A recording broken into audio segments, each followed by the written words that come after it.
নিয়ামতপুরে জমি নিয়ে বিরোধ, প্রতিপক্ষের আঘাতে মা মেয়ে সহ ৩ জন আহত।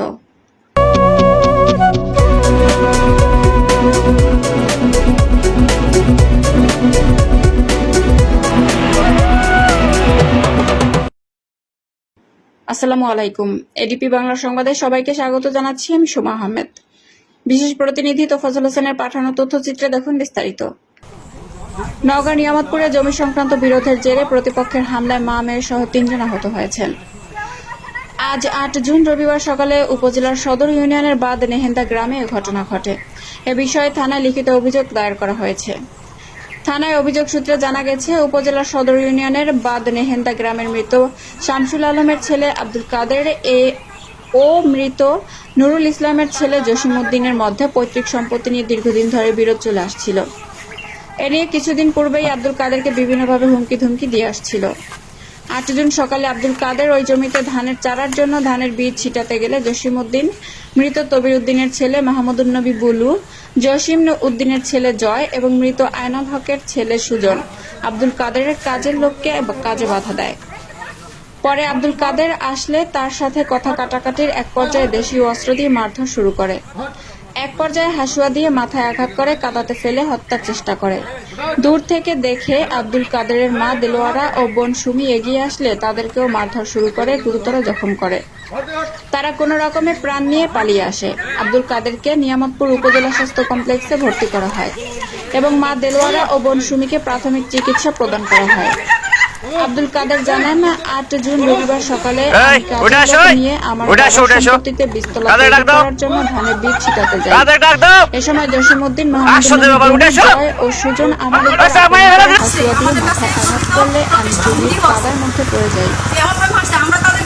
সে সময় তারা আমার মাথা কাদাতে চেপে ধরে হত্যার চেষ্টা করে। দূর থেকে দেখে আমার মা ও বোন আমাকে বাঁচাতে আসলে তারা তাদেরকে বেধড়ক মারপিট করে, আমার বোনের সাথে অসভ্যতা করে।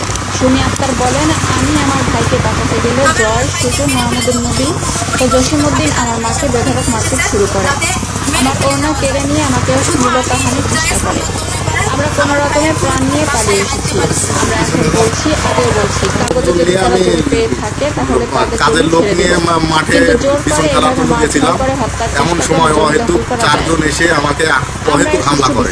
সে নাকি জমি পাবে, কি মূল্যে জমি পাবে। আমার চাচাতো ভাই, নাম হলো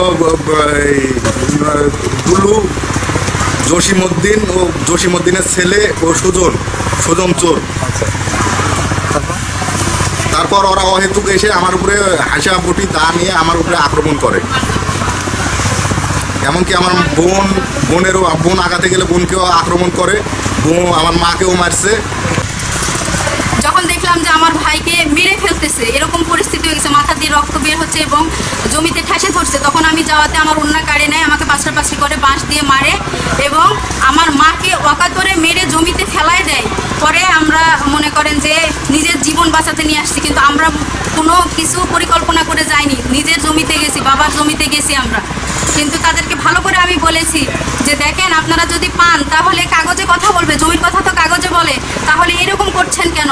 বলছে দয়া করে খাইতে দিছি, নাম বের হও বলে এত অশ্লীল ভাষায় গালিগালাজ করেছে, যেগুলো দেশবাসী বা সমাজের কাছে তুলে ধরার মতো কোনো প্রয়াস নাই।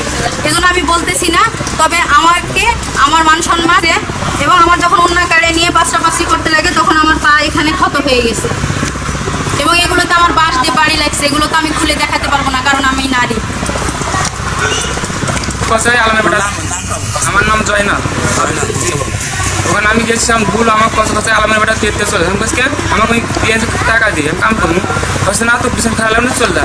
এখন আমি চাচা কোন চাচা তুমি খেলো, খুলে দেওয়া সব চাচা করলো, তেল লাগে। এখন আমি দেখাছিলাম আর জসিম উদ্দিনের বেটা আর জসি আর ভুল, এটা কিন্তু লাঠি আর কোথাও হাতে আসছিল।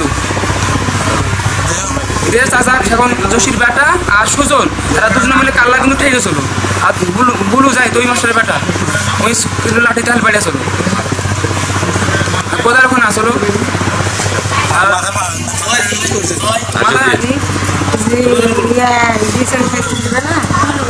আমার কথা জোরে হয় না, আমি জোরে কথা বলতে পারি না, এই জন্যে আমার কথা ধীরে। তা আমি কাজের ছেলে নিয়ে গেলাম যে জমি বলে নাম তুলবে না, তো সব দিনই দেখি আমি যাই। ওরা কি বলছে, কিছু তো আমাকে বলবে, আমাকে কিছু না বলে কাজের ছেলেকে মানা করতেছে। তো আমি বলেছি কেন বিছন ফেলবে না কি জমি? তো বলছে না, দয়া করে এই জমি খাইতে দেওয়া হয়েছে। আমি বলছি দয়া করে মানুষ কেমন জমি খাইতে বলে, তো এই কথা বলছে। আমি সামনে গেছি, তখন আমার ভাসুর বেটা জোশী আমাকে ধাক্কা মারে। তারপরে আমি বলছি তোরে এত সাহস দিয়ে তোরা এইভাবে করতেছিস বলে আমি একটা থাপড়া মারছি, যেটা আমি সত্য কথা আমি বলছি। ওকে আমি একটা থাপড়া মারছি, এরপর আমি কাউকে কিছু করিনি। তারপরে হলো কাজ ফেলে দিছে। পরে আমি বুলুর সঙ্গে যখন তর্কাতর্কি করি